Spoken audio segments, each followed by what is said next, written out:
ലൂക്ക 14:4 അടുത്തു വിളിച്ചു സുഖപ്പെടുത്തി പറഞ്ഞയച്ചു. അടുത്ത് വിളിച്ചു സുഖപ്പെടുത്തി പറഞ്ഞയച്ചു. യേശു അവനെ അടുത്ത് വിളിച്ചു സുഖപ്പെടുത്തി പറഞ്ഞയച്ചു. നമ്മൾ ചിലരെ അടുത്ത് വിളിക്കും, സുഖപ്പെടുത്തും, സഹായങ്ങൾ നൽകും, പ്രോത്സാഹിപ്പിക്കും. പക്ഷേ അവര് ഒരുപക്ഷെ നമുക്ക് ഓശാരം പാടുന്നവരായി നിൽക്കണം, നമ്മളെ ദൈവമായി പൊക്കിപ്പിടിക്കണം, നമ്മളെ പ്രൈസ് ചെയ്യണം, സ്തുതിക്കണം, സ്തുതിപാഠകരാകണം എന്നൊക്കെ ആഗ്രഹിക്കും. നമുക്ക് പ്രതിഫലം വേണം. അവർ 10 പേരോട് പോയി പറയണം, നമ്മളെ പൊക്കി പറയണം, നമ്മൾ ചെയ്തതെന്തെന്ന് പറയണം. ഇതൊക്കെ നമ്മുടെ ഒരു കുറവാണ്.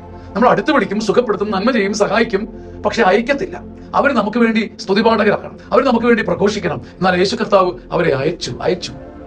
ഈ വലിയൊരു നന്മ യേശു നിന്നിൽ പ്രവർത്തിക്കാനെന്നല്ല. നീ ഒരു വീട് വെച്ചു കൊടുത്തു, നിത്യകാലം ആ വീട് വെച്ചു കൊടുത്ത് നീയാണെന്ന് ലോകം അറിയണം. നീ ഒരു കുഞ്ഞിനെ സഹായിച്ചു, നീയാണ് സഹായിച്ചെന്ന് അറിയണം. നീ അയക്കത്തില്ല, നീ അവരെ പിടിച്ചു കെട്ടിക്കളയും. എന്നാല് ദൈവത്തിന്റെ കരുണ നിന്നെ കാണുന്നുണ്ടെന്ന് അറിഞ്ഞ് ദൈവം നിന്നെ സുഖപ്പെടുത്തി അയച്ചതുപോലെ നീ അയക്കണം. ഒന്നും പകരത്തിന് പകരം പ്രതീക്ഷിക്കാതിരിക്കാൻ ശ്രമിച്ചാൽ കർത്താവിന്റെ സാന്നിധ്യം നിന്റെ ചങ്കിൽ ഇങ്ങനെ തത്തിക്കളിച്ച് നിൽക്കും.